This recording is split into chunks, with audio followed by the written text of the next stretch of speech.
Yun na ngayon, no? To. Pasukin natin. Lumalala yata ang problema, Ma'am Sat, ni Marcoleta. Lumalala. Lahat na lang yata ng sakit lumilitaw na kay Marcoleta. Binanatan na ni Lacson. Nako po! Anong sinabi ni Senator Lacson dyan? Attorney, pasok. Fast forward natin to para mabilis matapos. Ricky Tumutorbo, nagtataguyod ng katotohanan, nakikipaglaban para sa bayan.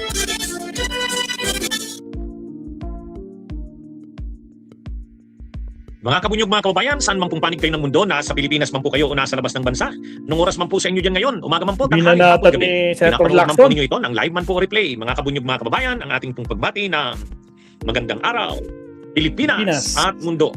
Ayan, mga kabunyog, pag-usapan natin tong si Marcoleta.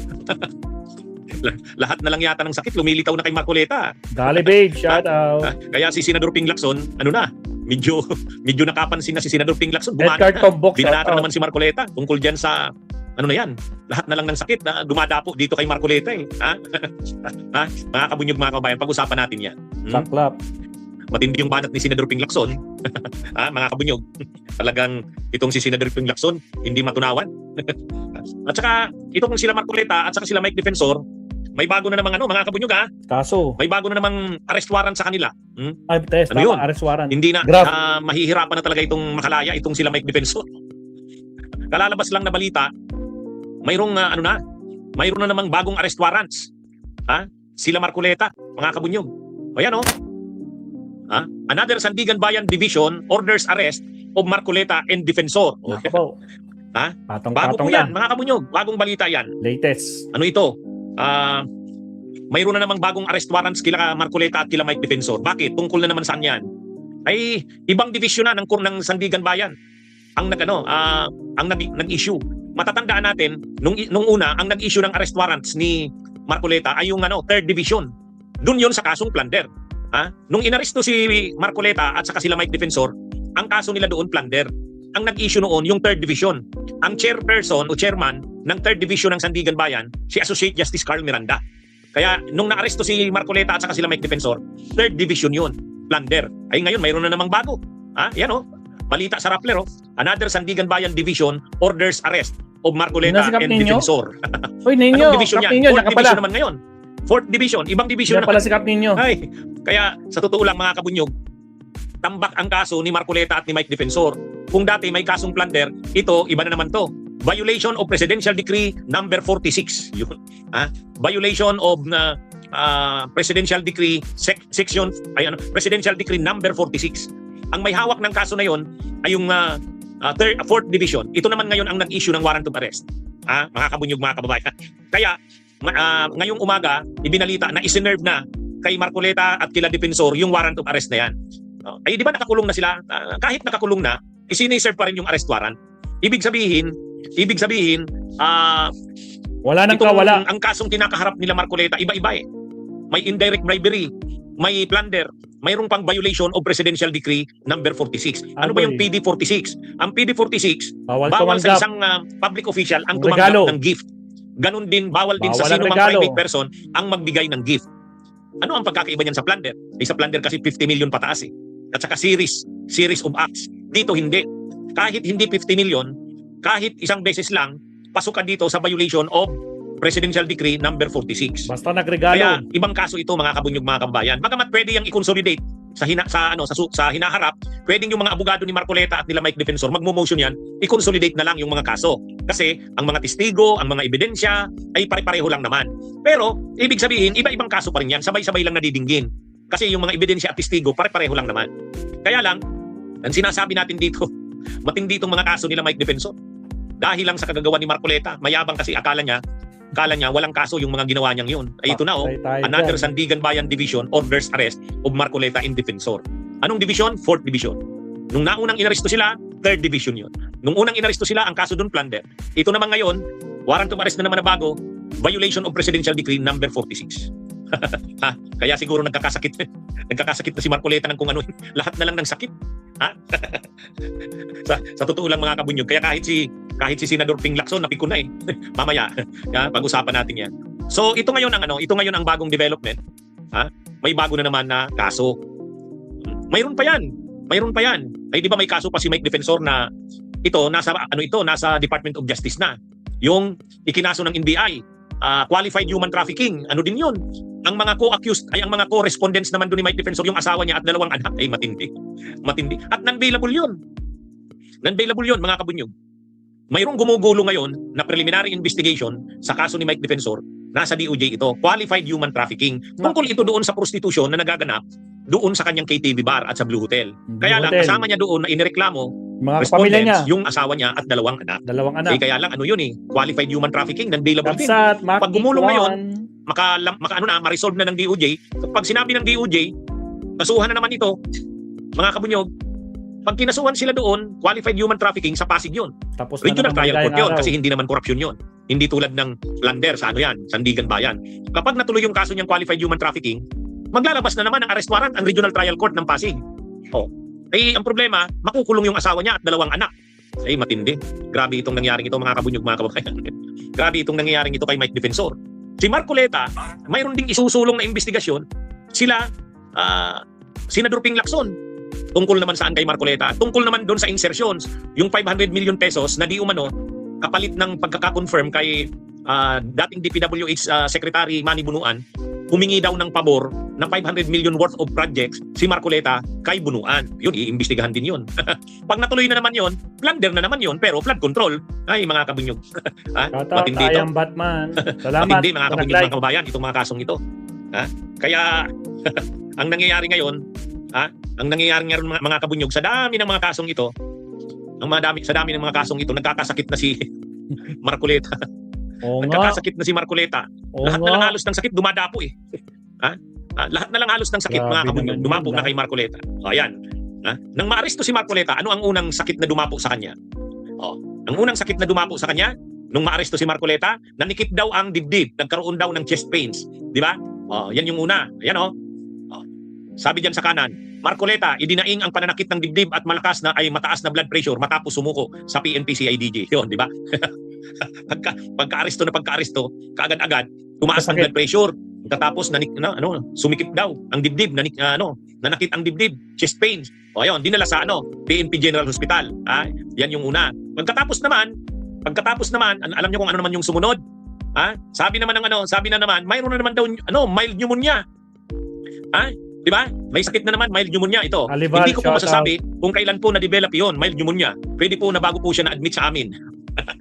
Ay, mga kabunyog yun nung una, anong sakit? Yung nireklamo niya, chest pains at saka high blood. Mataas daw yung blood pressure.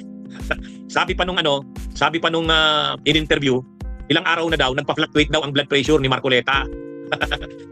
Ngayon, ano na naman? Mayroon pang bago, mga kabunyog. Mayroon pang bagong sakit si Marcoleta. Ano na naman? Ito na naman, ito pa. Sabi dito sa bagong sakit na naman ni Marcoleta. Ano ba yung bagong sakit? Nasaan na ba yun? Mayroon akong saan ba yun? Mayroong bagong sakit yan. Mayroong bagong sakit na naman. Nasaan ba yun? Mayroon daw degenerative disc disease. Yun. Iba na naman yun degenerative disc disease. Ano yun? Yan, ito. Yan. Senator Rodante Marcoleta, mayroong degenerative disc disease. Ilan na yung sakit? Bawat araw may nadadagdag Bawat araw may nadadagdag. Kita nyo? Ayan, ilan na ba yung pinakita ko sa inyo? Araw-araw may balita na bagong disease o bagong sakit o bagong Ayan tingnan nyo, Senator Marcoleta, mayroong degenerative disc disease. Ay, mga kabunyog, mga kababayan. Yan. Lahat na ng sakit, lahat na. Ano nga yung nung unang araw, ano yung sakit? Nung unang araw, ang sakit ay chest pains. Yun. Ang dinadaing niya, chest pains nung una. Yan. Ito, 'di ba? Chest pain at saka blood pressure tumaas. Pagkatapos niyan, balita naman, mild pneumonia naman. Yan. Okay, pangalawa na. Pagkatapos naman yan, mayroon naman degenerative heart disease. Degenerative disc disease. Ano ba yan? Siguro baka sa spinal yan. Dito. Kung ano na naman, Mayroon pa.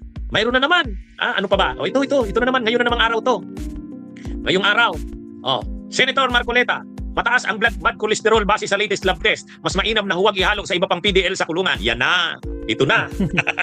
Ito na mga kabunyog mga kababayan. Ang recommendation daw ng doktor, mas mainam huwag ihalo sa iba pang PDL sa kulungan. O saan na yan? Di hospital arrest na yan. Ay mga kabunyog mga kababayan. Alam na this. Nakita nyo na? Araw-araw may sakit eh. O, at ang sa bandang huli, ang kinalabasan yan ha. O, kita nyo? Mataas ang bad cholesterol, hindi na ihahalo sa ibang preso.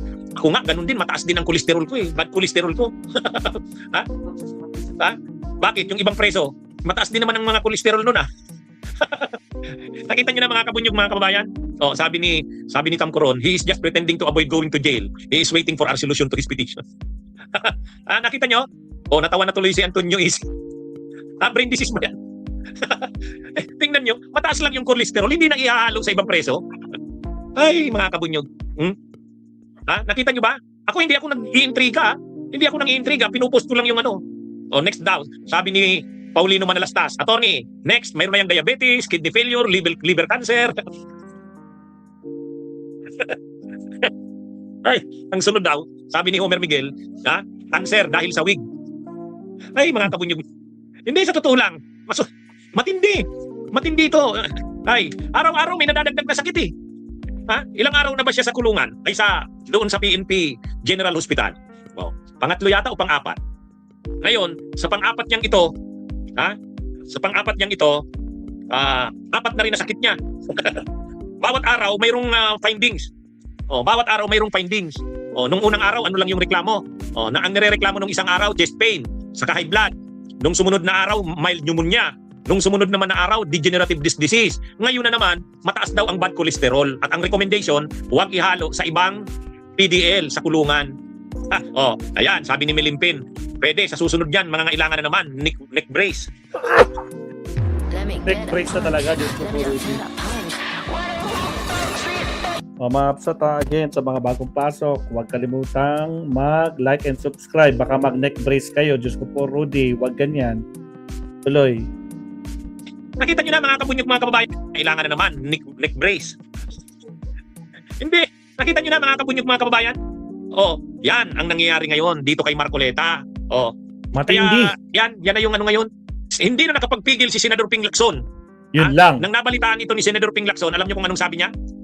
Hindi niya naman pinangalanan si Marcoleta, pero sino pa ba naman ang pinapatungkulan niya dito? Yun lang. Alam niyo kung anong sabi ni Senador Ping Lacson? Ito ang sabi ni Senador Ping Lacson. Salamat Georgia Hinojosa sa pag-send ng donation. Sabi ni Senador Ping Lacson, mga kabunyog, kung noon bawal magkasakit dahil mahal ang gamot, ngayon bawal magkawaran, baka magkasakit. Wala siyang pinangalanan. Pero sa tingin niyo, sino ang pinapatamaan diyan? Sino ang binabanatan diyan ni Senador Ping Lacson? Malamang. Matindi talaga itong si Senador Ping Lacson. Pero tama yan Tama yung comment na yan ni Senador Ping Lacson. Kung noon, bawal magkasakit dahil mahal ang gamot. Bawal magkasakit dahil mahal ang gamot, saka maraming trabaho. Pag nagkasakit ka, wala nang maghahanap buhay. Kaya bawal magkasakit. Mahal ang gamot. Pero ngayon, sabi ni Senador Ping Lacson, natawa na naman si Antonio Isip. Ikaw talaga, Antonio Isip, tawa ka na lang ng tawa lagi Pero sabi ni Agustin Mondragon, Senator Ping is well right. Hindi. Sigurado makakarating na naman ito kay kay Marcoleta. Magagalit na naman 'yun. Magagalit na naman 'yun si Marcoleta. Sigurado. Sa tingin niyo, sino ang pinapatamaan ni Senador Ping Lacson diyan? Ako alam ko na. Alam ko na yung pinapatamaan niya diyan. Kung noon bawal magkasakit dahil mahal ang gamot, ngayon bawal magkawaran, baka magkasakit. Yan, matindi talaga itong matindi talaga itong si Senador Ping Lacson. Alam niyo, yan ang pagkakaiba dito sa Pilipinas Dito sa atin sa Pilipinas, kapag may mga kaso nagkakasakit, nagdadrama. Noon nang nakasuhan si Juan Ponce Enrile, naka-wheelchair na. Nung nag-hearing kay impeachment ni Corona, naka-wheelchair na rin. Si Gloria Arroyo, naka-wheelchair, naka-neck brace pa. Si Erap, nung nag-hearing ng plunder case niya, naka-wheelchair. Si Manny Bunuan, nung naglabas ng warrant, inaresto, naka-wheelchair na rin. Ngayon na naman si Marcoleta, ayan, nandyan sa hospital ng PGH ay ng PNP General Hospital, hindi pa rin pinapalabas. Marami pa daw tests na pagdadaanan. Alam niyo pa nung nangyari, itong matindi kahit ang kuryente hindi na sumang-ayon sa nangyayari kay Marcoleta. Pumutok yung transformer doon sa hospital. Nabalitaan niyo ba yung kagabi? Yes. Mukhang hindi na sang-ayon yung pati yung kuryente ayaw nang umayon. Nabalitaan niyo ba yon? Wala daw kuryente doon sa hospital na kung saan nagpapatest na nagsasailalim sa test si Marcoleta, biglang pumutok yung transformer. Sino nakabalita no? Daryl, Nabasa ko lang yun. grabe no. Nabasa ko lang yun. Mukhang hindi naman, ano yun eh, mukhang hindi naman chismis yun. Ha? O Mr. natawa na Suki, naman si Larry shoutout. Mendoza. Hindi. Ang nangyari dito, mga kabunyog, araw-araw na lang may nadadagdag. Rex TV, May shoutout. nadadagdag na ano, na skit. Oh, saan nagsimula? Chest pain, high blood daw, na high blood. Oh, pagkatapos naman, ano 'yon? Ano ba yung sumunod na sakit? Ano yung sumunod na sakit? Mild pneumonia naman daw. Pagkatapos degenerative disc disease. Pagkatapos bad cholesterol. Maghintay pa tayo. Meron pa yan. Baka lalabas pa. Liver. Sa liver naman. Tapos sa kidney. Pero, nung nasa Senado siya, wala kang makitang nararamdaman. Ang Malakas. lakas-lakas pa ng pangangatawan. Di ba? Sumisigaw pa. Oh, nung nasa Senado, kaya ano ito, mga kabunyog, si Senador Ping Lacson hindi na nakapagpigil ng kanyang komentaryo. Hindi niya pinangalanan si Marcoleta. Pero alam naman, sino pa naman ang tinutukoy diyan ni Senador Ping Lacson? Kung dati bawal Malamang magkasakit malamang. dahil mahal ang gamot, ngayon bawal magkawaran. Sabi yan ni Senador Ping Lacson, Bawal bakit magkawaran. Kasi pag nagkawaran, kung ano-ano ng sakit. Magkakasakit. Ha? Baka dagdag sakit yan. Yan mga kabunyog ang banat ni Senador Ping Lacson. Matindi ano? Pero tama naman si Senador Ping Lacson eh. Oh. Nung una, ang yabang-yabang niya ni Marcoleta. Ay di ba sabi ni Marcoleta noon, nung nagsalita siya doon sa rally ng iglesia, nakahanda po akong magpakulong. Kung kinakailangang maaresto po ako, wala pong problema. Wala pong problema. Handa po akong magpakulong. Tapos ngayon kung ano-ano ng sakit. Anong ibig sabihin nun? Ang ibig sabihin nun, dahil marami siyang sakit, makukulong siya pero ayaw niyang ihalo doon sa kulungan ng mga ng ibang PDL. So katulad ngayon ito, lumabas na ito. Senator Rodante Marcoleta, mataas ang bad cholesterol. Base sa latest lab, mas mainam na huwag ihalo sa iba pang PDL sa daming kulungan. sakit. Sus, mataas lang yung bad cholesterol, hindi na ihalo sa iba pang ano? Ako nga, mataas din ang bad cholesterol ko eh. Mga kabunyog, mga kababayan. Ano ito? Dapat huwag itong papayagan. Huwag papayagan ng ng Sandigan Bayan. Pag nag-motion ito o nag-petition ito na i-hospital arrest na lang, dapat huwag. Kasi hindi maganda ang magiging dating niyan. No man is above the law. Di ba? Saka dapat equal ang pag-apply ng batas. Agree. Ayan, nakalive po tayo, Kabunyog Nover de Los Santos. Ngayon, nakita niyo na ba yung latest na picture ni Marcoleta? May Ay, hindi latest na pa. picture si Marcoleta habang Pakita nasa mo. hospital. Pakita mga attorney. Mayroon, Hindi ko pa nakita. ano Hindi ko pa ito? nakita. Mayroong latest na picture sa kanya. Hindi, binisita kasi siya ni Robin Hood. ni Taberna. Binisita siya ni Taberna, si Ano? Marcoleta. Oh, Ngayon, really? sa pagbisita ni Taberna, kumuha ng video, maiksing video si Taberna. Hiningan niya ng message. Si Taberna na... Ito Di ba yung picture. binabanatan niya si Ayan. Marcoleta rin? Yan yung picture. Ayun, no? Latest na picture yan. Ngayon, ano po yan? Hindi po yan, yan. Yan ang picture INC, ni Marcoleta INC. ngayon. Katabi niya si Tunying Taberna. Inalis yung salamin, Ayan. Puyat, parang puyat na puyat si Marcoleta, Ngayon lang po yan, dinalaw ni Tunying Taberna si Marcoleta. Kasi alam naman natin na yung dalawa na yan, magkapatid yan sa Iglesia ni Cristo. Di ba INC din yan si INC din yan si Taberna. si Tunying Taberna. Ngayon dinalaw ni Tunying Taberna si Marcoleta. Tapos nag-video sila. Maiksi lang yung video. Ngayon, ang sabi ni Marcoleta dun sa video, sabi ni Marcoleta, sabi niya, salamat daw sa mga nagmamalasakit sa kanya, naniniwala daw siya na gaano man kahirap itong pinagdadaanan niya. Mayroong Diyos na nakabantay na sa bandang huli, mangingibabaw daw ang katotohanan, mananaig ang katotohanan. Yan naman yung sabi ni Marcoleta. Dinalaw din siya ni ngayong araw. Dinalaw din siya ni Robin Hood Padilla. Itong si Marcoleta, mga kabunyog. Ngayon lang, katatapos lang nung pagdalaw ni yung pagdalaw ni Robin Padilla. Siyempre, bilib na bilib si Robin Padilla diyan kay Marcoleta. Sabi ni Robin Padilla, walang ibang napakadisenting senador na binibili ba niya, napakadisente si Marcoleta. Yun. Kaya nandun pumunta si Robin Padilla sa kanya ngayon. Dumalaw kay Marcoleta. Kaya itong si ngayon, kung titingnan mo si Marcoleta diyan, parang puyat na puyat, Ito na yung siguro nare-realize na rin nila Marcoleta. Matagal kasi si Marcoleta masyadong arrogante. Akala niya siya lagi yung tama eh. Sana sa mga nangyayaring ito sa kanya, mahambol na siya nito. At saka, sabi nga ni Panelo matindi yung sinabi sa kanya ni Panelo. Kung mayroon mang sisisihin sa nangyari kay Marcoleta, sarili niya. Di ba ganun din yung punto ko? Yung live ko, ganun din yung sabi ko noon eh. Alam niyo kung sino ang dapat na sisihin siya sa nangyayari kay Marcoleta? Umamin sarili niya. Umamin Ganun din yung sinabi ni Panelo. Oh, sabi ni Panelo, ang problema kasi kay Marcoleta, iwan niya daw kung kumuha ng abogado. Baka siya yung nag-abogado sa sarili niya. Ay ba't naman kasi inamin niya na tumanggap siya ng donations, 75 million. Tapos, tinanggap niya yung donation, congressman siya. Ha? Congressman siya. Ay ano ba naman yun? Sabi ni Panelo. Kaya sa totoo lang, ang dami pang nadamay sa kaso niya ni Marcoleta, si Mike Defensor, plus yung dalawang donors. Ha? Yung dalawang donors, yung si Joseph Espiritu at saka si Aristotol Biray. Nakakulong na rin yung dalawa na yun ngayon. Yung Joseph Espiritu at saka Aristotol Biray. Ha? Kaya ano ito mga kabunyo? Nag-donate na nga, Yung nakakulong apat pa. na may kaso ay nakakulong na. Si Marcoleta lang ang wala sa kulungan, nasa hospital. Sigurado yan. Wino-work out na yan ni Marcoleta na ma-hospital arrest na lang. Yung mga lumalabas na mga di ba? Ang dami ng sakit. Ang dami ng sakit. Alam na. Pag mga ganyan ng style, alam na natin kung saan patungo yan, di ba? Mga kabunyog, mga kababayan. Kaya ano ito?